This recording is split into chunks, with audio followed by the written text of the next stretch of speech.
jump into today's episode, a quick thank you to our sponsor, Lion Virage. Lion Virage is the everyday energy refreshment you can trust. With zero caffeine, no crash, and safe for everyone in the family to consume, including the kids. It's light, it's delicious, and it keeps you going the natural way. Look out for Lion Virage at your selected spa or order it online at Macro. Now let's get into the episode.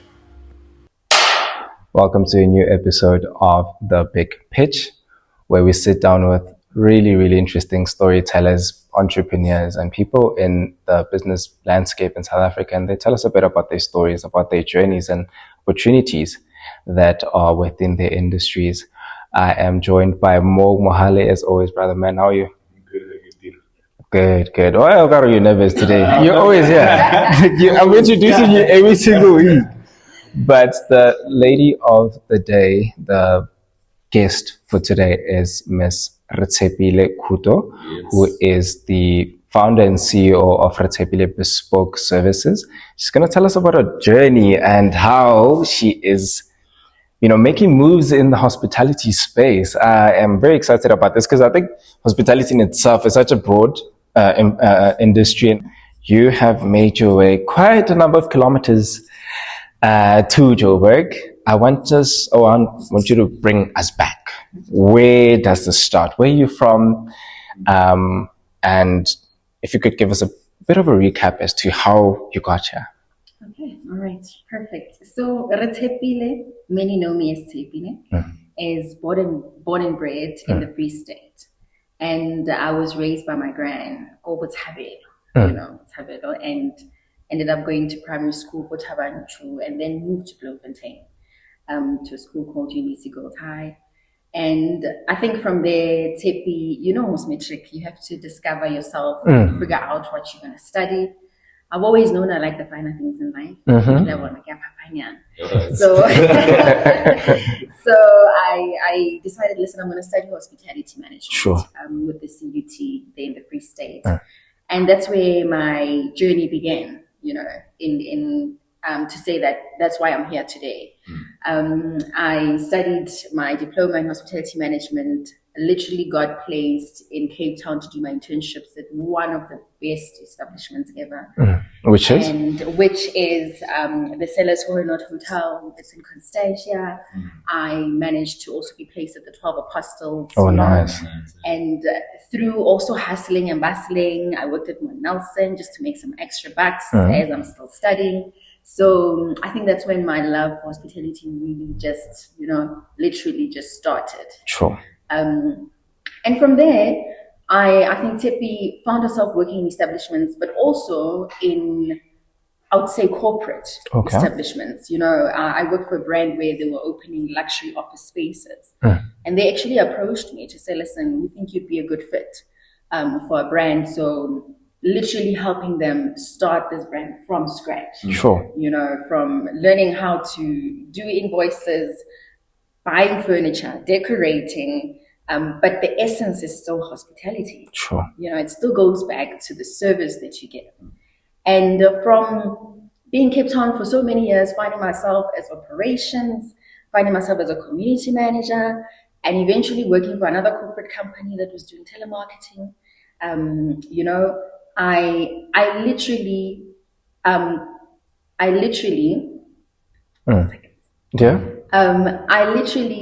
equipped myself, or I acquired skills that are necessary to thrive in this industry. Sure. Yeah. Which are resilience. It's how you treat people. Yeah. Good morning, ma'am. Good morning, sir. How are you doing today? Are you having a great day? How was your coffee? This is just an example, in terms of a restaurant or whatever the establishment is. And from that whole experience to finding myself in marketing once upon a time as well, and then relocating to Johannesburg as a general manager secretary at one of the beautiful also establishments called Intercontinental. Really? Yes. Which is an IHG property and a Southern Sun property. Yeah. So that was life-changing. I think that's why we are also here sitting in Johannesburg having this conversation. Sure. So I was there for about 2.5 years.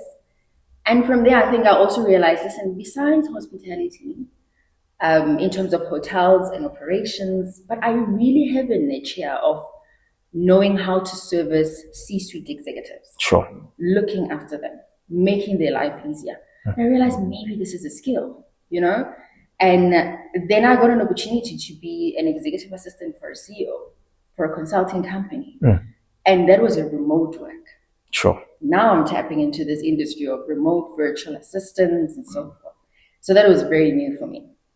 But that's when I realized, okay, there's another skill here that I can focus on. And from all of that, that's where I birthed Retshepile Bespoke Services. Yeah. Yeah.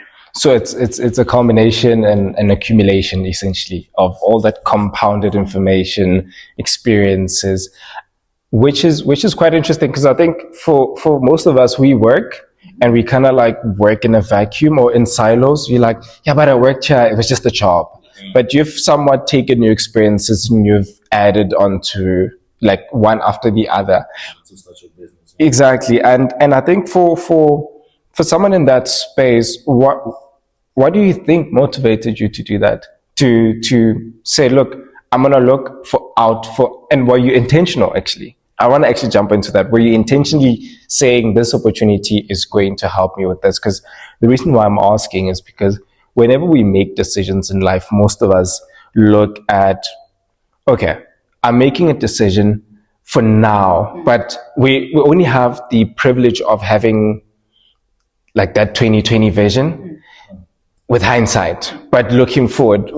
How was that experience for you? Because I mean, it seems like things were just, working within a certain direction.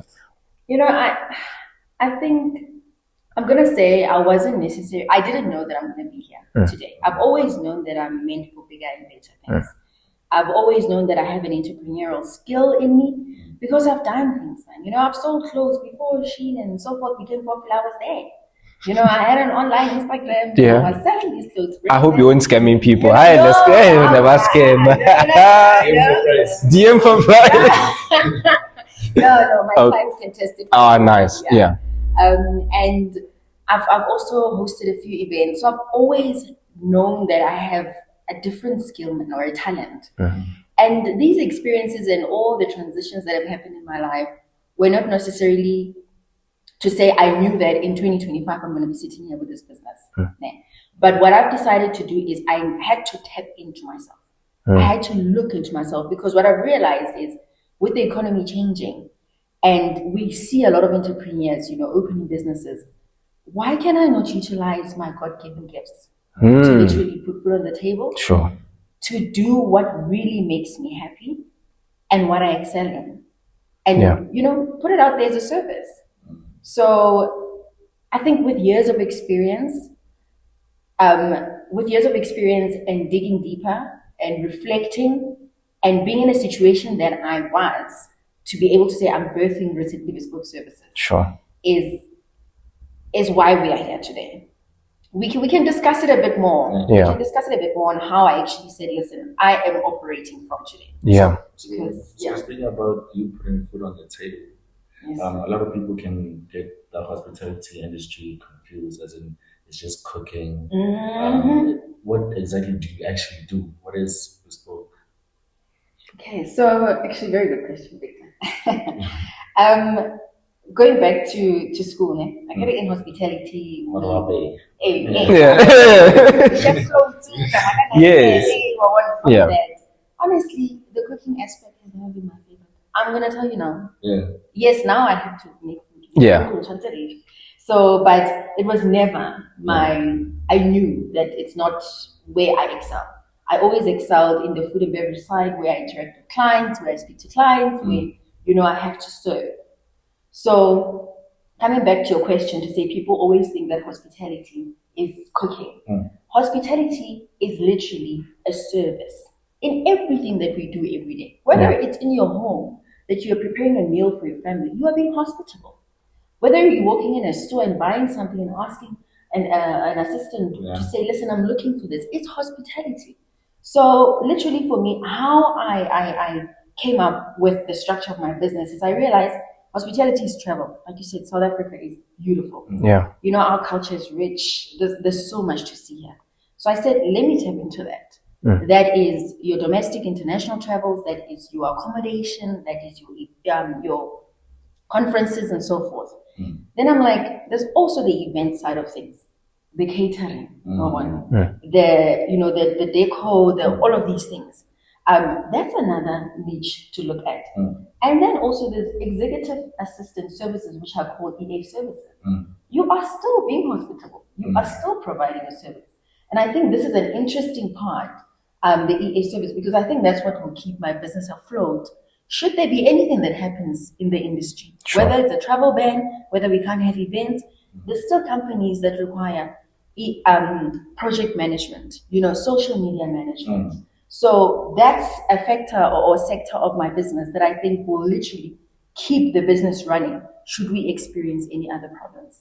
So I hope I answered you. Yeah, no, it's very complete. It's a combination of things that you actually do, and it's very difficult to actually pinpoint as to this is what you focus on. Yeah, because it's a lot. It is. It's a lot. And why do you think diversification for your industry helps? I think the saying, I hope English doesn't let me down here, the saying, you can't have your eggs in one basket. Yeah. There we go, So, like I just mentioned now, should anything happen, we had COVID-19. Yeah. Hospitality was the most hit industry. Yeah, that's true. And hospitality also can be one of the industries that doesn't pay much. Okay. That's a conversation for another day. No, we have to have it today because we need to tell people when you're starting a business what the reality is. Yes. So I realized besides the hospitality, typical hospitality of travel and events, the EA services and diversity is important because it's also a skill that I have, guys. I go back to the fact that I've looked after C-suite executives. Sure. I've looked after projects. So I see that as a skill. And I realize I'm always going out there growing people's dreams. It's great to have Buzz Jonathan. Yeah. Because end of the month, they were easy for the cash out. Yeah. Entrepreneurs, it's not easy. But if you realize that we are moving into this, I would say, technologically improved sort of. Yes, there we go.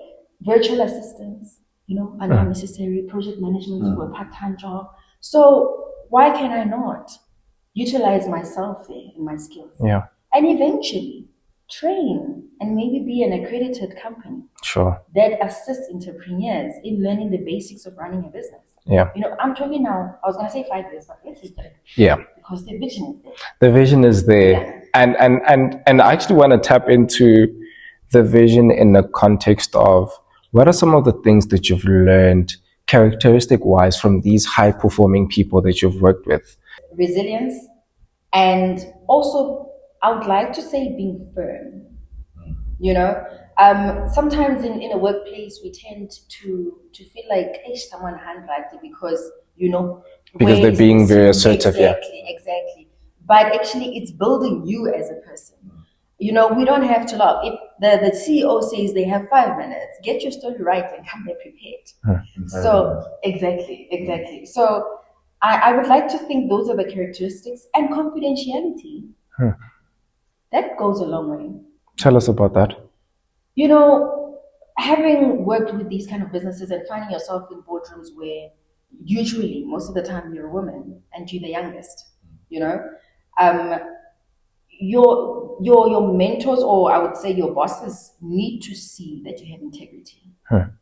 When I was a secretary for the GM, there's certain things that are discussed in the office that I cannot go tell the HODs.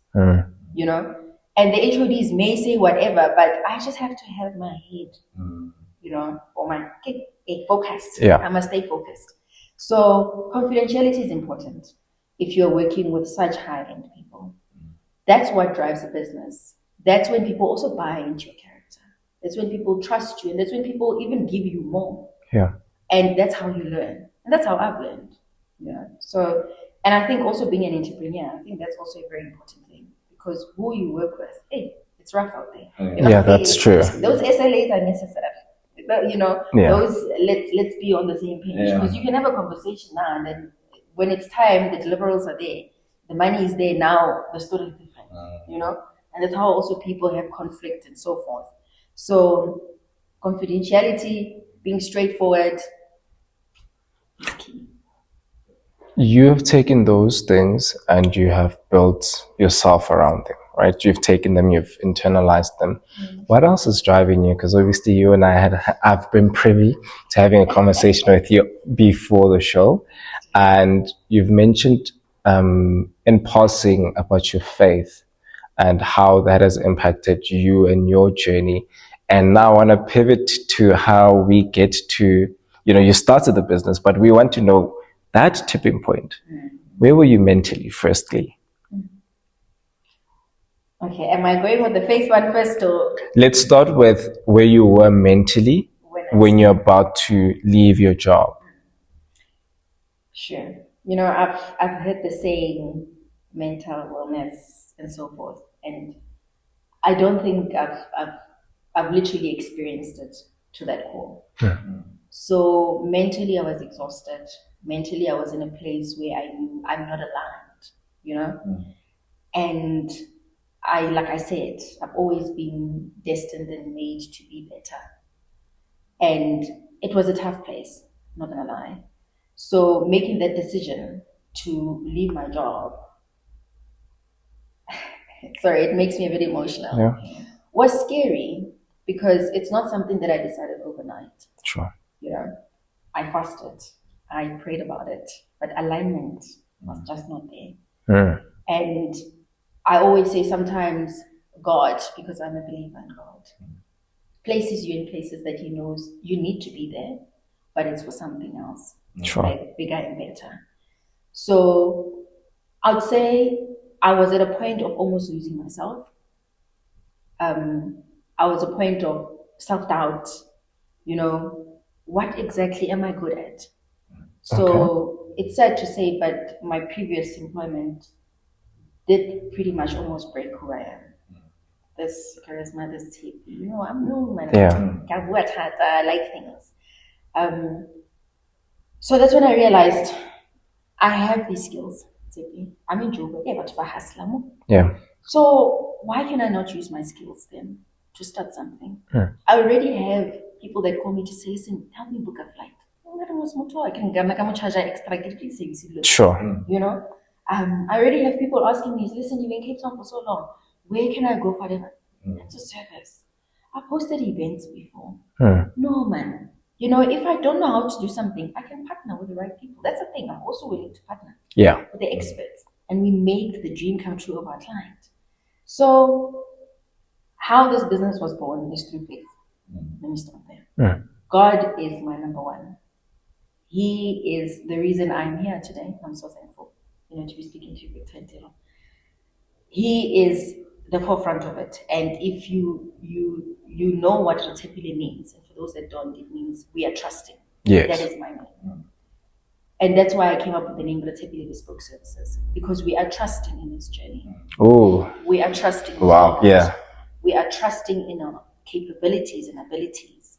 And we have faith that we are not only here for now, but for the long run.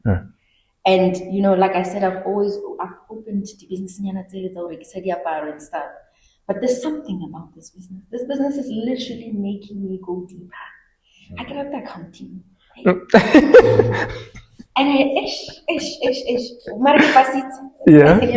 but literally it's making me literally go and do those things that I have been running away from. Making you tap into different pockets. Exactly. Of yourself, So since and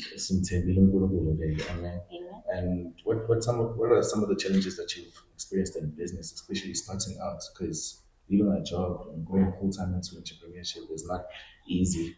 I mean, we've done it ourselves with Tiro. Yeah. and we were students and nice.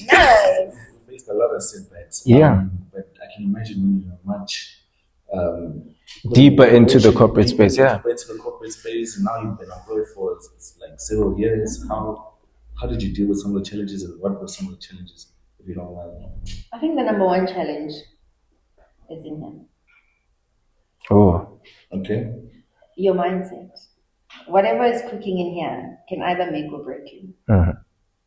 So that's number one challenge, because being an entrepreneur and starting from nothing, literally, which is also another story, because, you know, like I said, I'm Christian. In the Bible, you go back to Genesis. Yeah. You let go of everything. You know, it all started with nothing. Sure. And I have nothing, or had nothing. Yeah. But I had the skills and the God-given talents. Yeah? So your mental health, or where your headspace is important, because you need to get up every day. You are not only the founder and CEO. It sounds all fancy. Yeah, the title is always misleading. Exactly. Yeah. Until You're the cleaner too, exactly. accountant, Exactly. a driver, Exactly. a motivator, social media, accounting, or whatever it's on the table. So it's really, really a lot.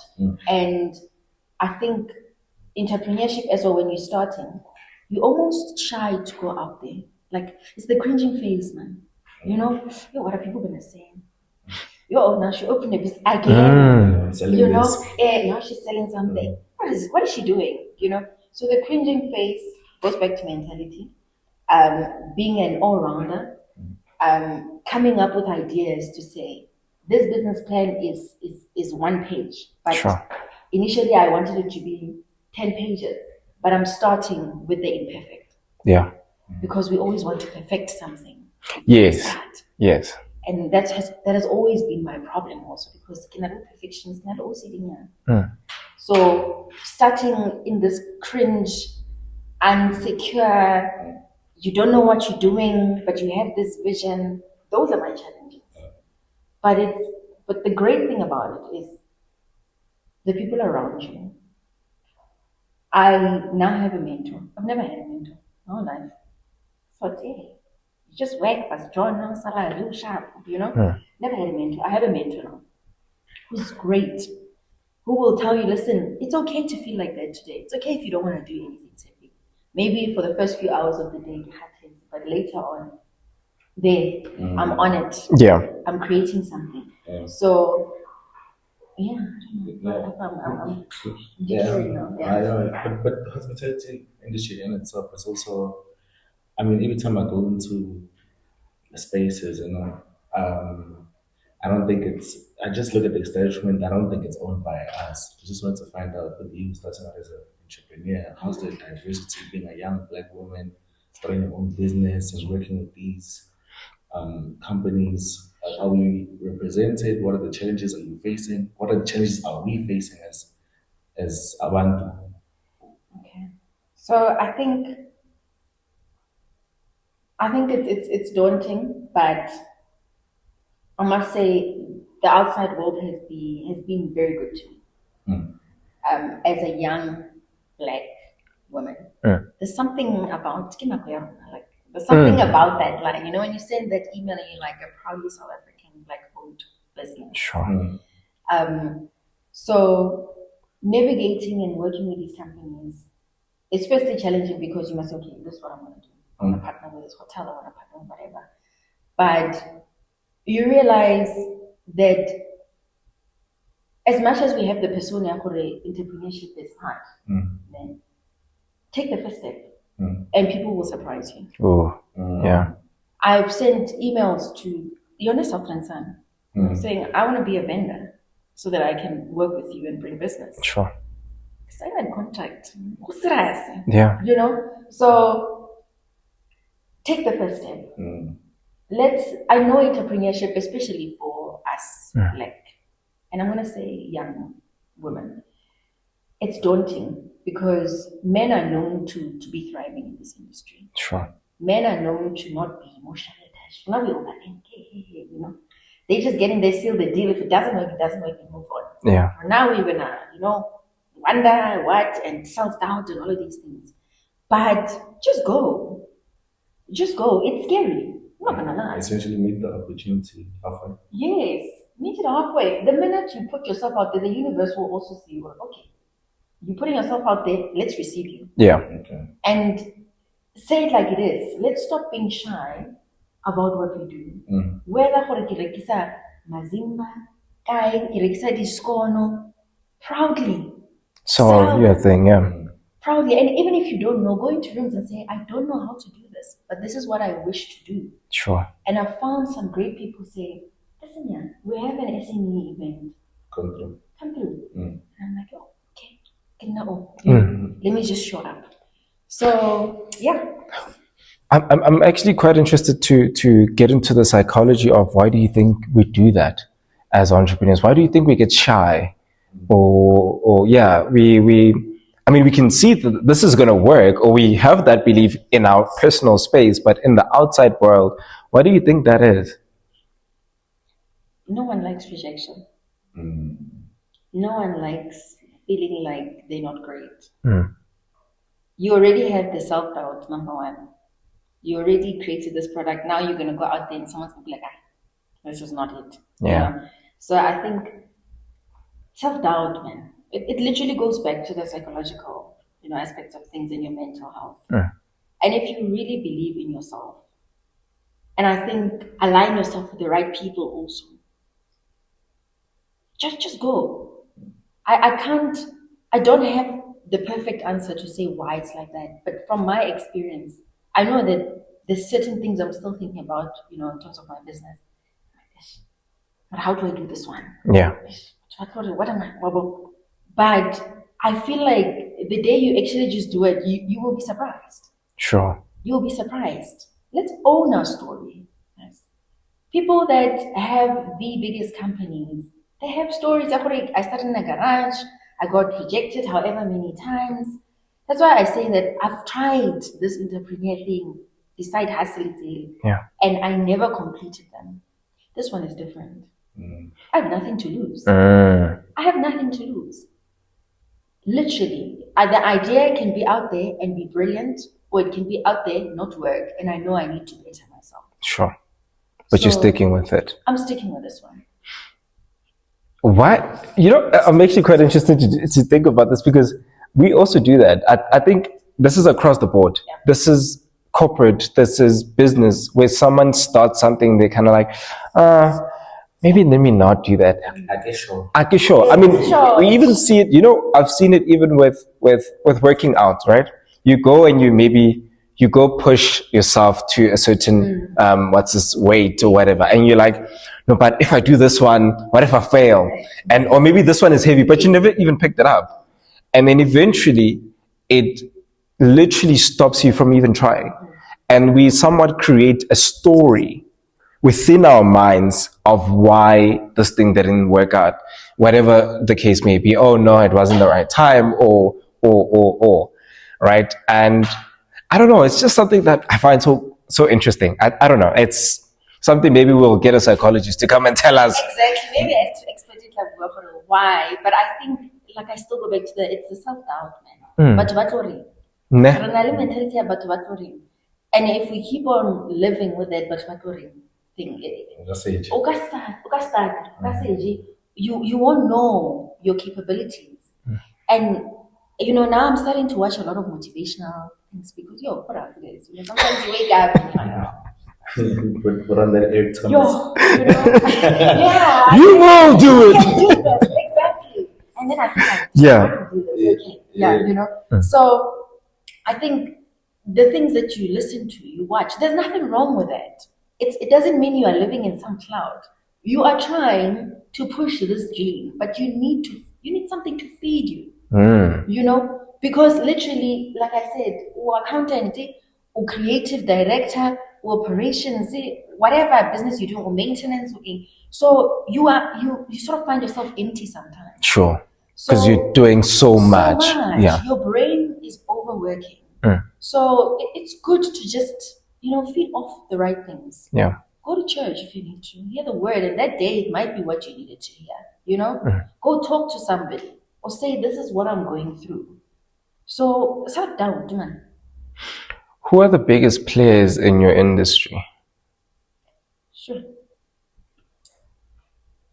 That's a big question.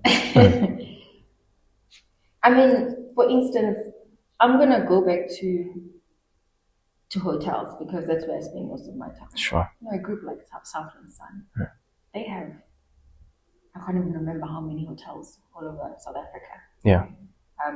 Newmark Hotels and Reserves. That's another one that I worked for. I was in head office in Cape Town. They have properties even outside of South Africa. Yeah. You know, Mauritius, etc., wherever. So they're the big guys.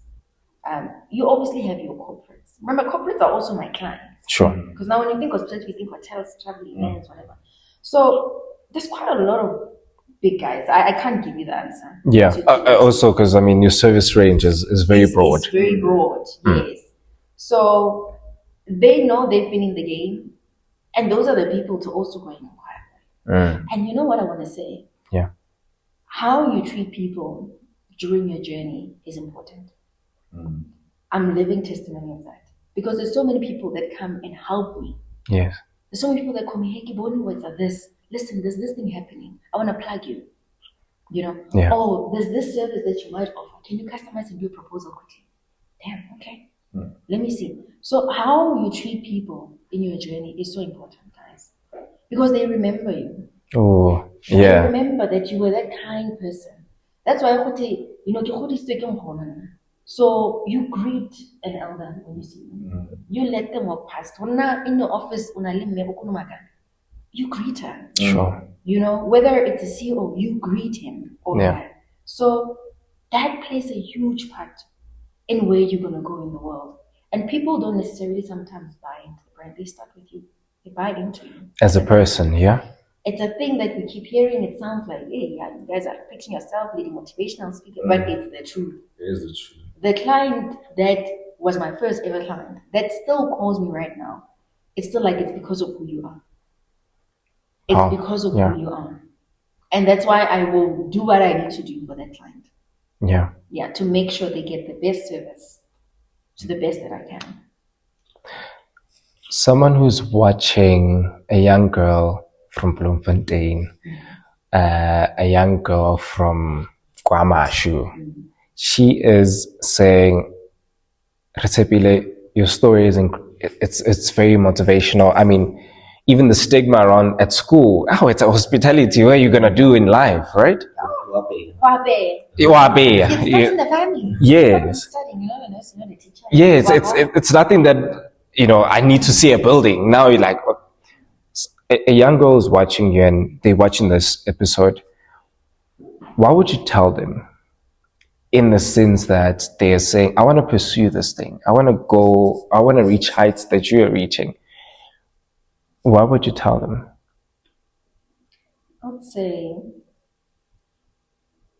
like child, your dreams are valid, number one. I would also say, because I believe in God, Isaiah 60 verse 22, when the time is right, I, the Lord, will make it happen. Sure. I'll also say, let self-doubt, work on it.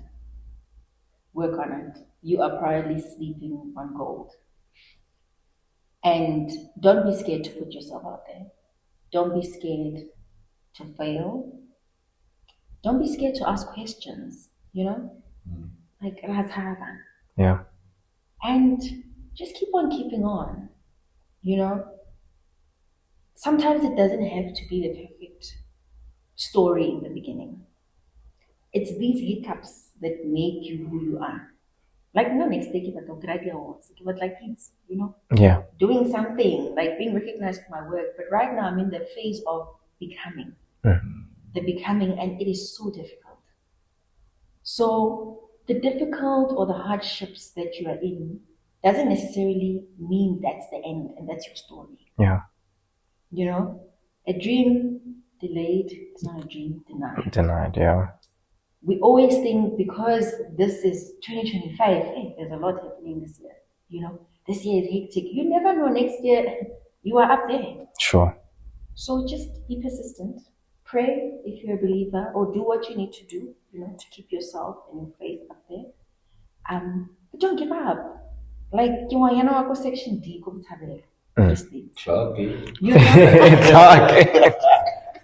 you know? Yeah. So I'm sitting here, it's getting news, Tiro, big tap, yeah. And I may look like this. It's not that fancy yet, what I'm building. It's in the cringe stages. But I'm showing up like it's there. Sure. You know? Because then people buy into that, remember, Kev.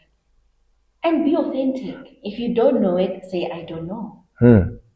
Because that is what is literally opening doors for me right now. Yes. This is what I want to do. I don't know. Let's connect you with us. You know, certain banks that say, I think you need to get into this program. But how? I can't do a collaboration. Yes. You know, but speak it out into existence. It shall happen.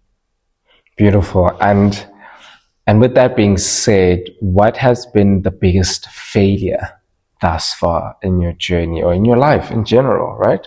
And what was the lesson that came out of it? Sure. This can be both business or personal. My biggest failure. I think I should have started a long time ago. Oh. And taken it seriously. I think this thing you have was John, and you are so busy. And you center your life around that when you get home and you need to push your side hustle, you're always too tired, watch on the TV, you know. I think I started too late. There's so many things, guys. There's so many things that I was thinking before even COVID hit. Sure. That right now those people are booming. And I'm like, oh. I thought about this. I was there. Yeah. I registered for this thing then. I should have just invested myself in it. It's that thing. It's cringy. It doesn't make sense. So maybe I'm just thinking. But actually, if I executed then, I would be somewhere else right now. Yeah. So I think starting too late. And there's nothing wrong with being employed. You know, I still say even right now, even if I had to go back into the employment part of my life. Sure. Because I must put food on the table. But what I'm going to do is I'm going to feed my dream. I'm not going to stop now. If it means I need to now start having and employing someone part-time to run this thing. Yeah. Because it's so important. I see it working. It is a small but big market. And there's room for everyone. Yeah. So start. Just start. Right now we have technology, we have AI, we have mentors now. You know, there's workshops, you log in, you listen, just do it. Because I think in the next 5 years, you're going to ask yourself, but why? Yes, and you would have been whatever age you thought, oh, wow, but when I do this, I'll be X years. And you're like, yeah, but you're still going to be X years. Exactly. I mean, sorry to No. but think about COVID. Ne? I know it's a long story, Marie. It's still affected us. I'm still feeling it. Because I would be elsewhere right now. But there's so many businesses that started during COVID, after COVID, yes, and during COVID. You know, let me go into, for instance, the catering or events part of hospitality. You know, there's people that they drive through baby showers, sure. For instance. You know, now someone that has always known that they can organize something. They do these balloons now, decor, there's whatever people now they realize, hey, I have a skill. These people are booming and killing it now. You know, because they saw a gap. There was a time where you could only do intimate gatherings with your family. Sure. People started doing catering. You know that you can cook at home. Maybe you need to just better the decor, whatever. Those businesses are thriving right now because people saw a gap. There is a room for everyone. Yeah. There is a room for hospitality is what we do in our everyday life.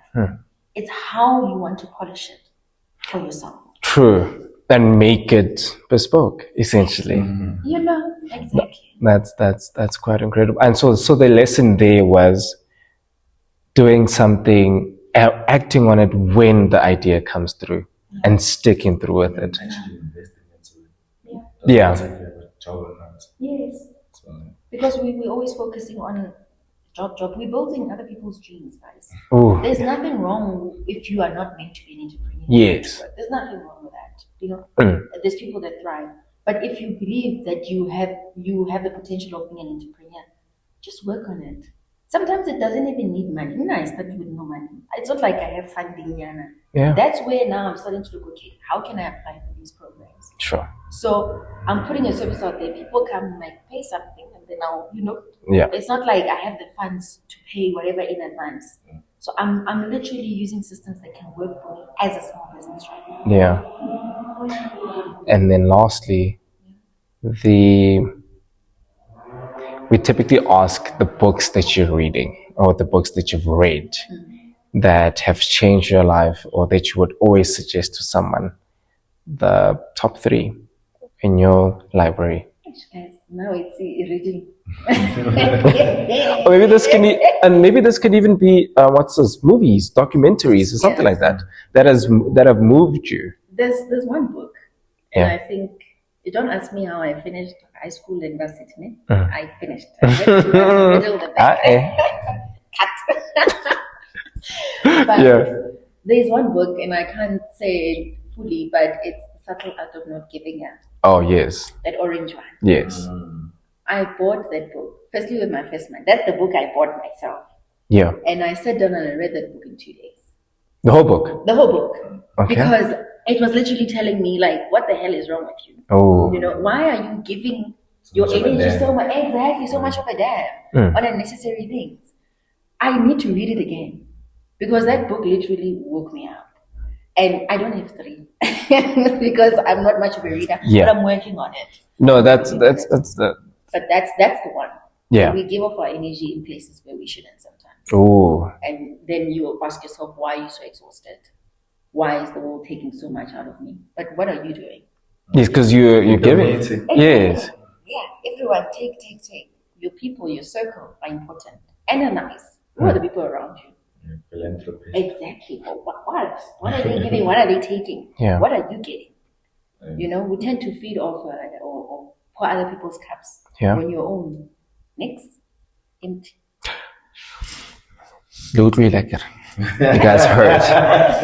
No, but this was really, really quite an interesting one. And I think, like I said, we always do a part 1. This is always a part 1 because we want to come back and we want to, do a recap of your journey. What have you learned? What are some of those things that you are now learning within the industry that you've even pivoted into a different space? So it'll be quite an interesting one to do a part 2.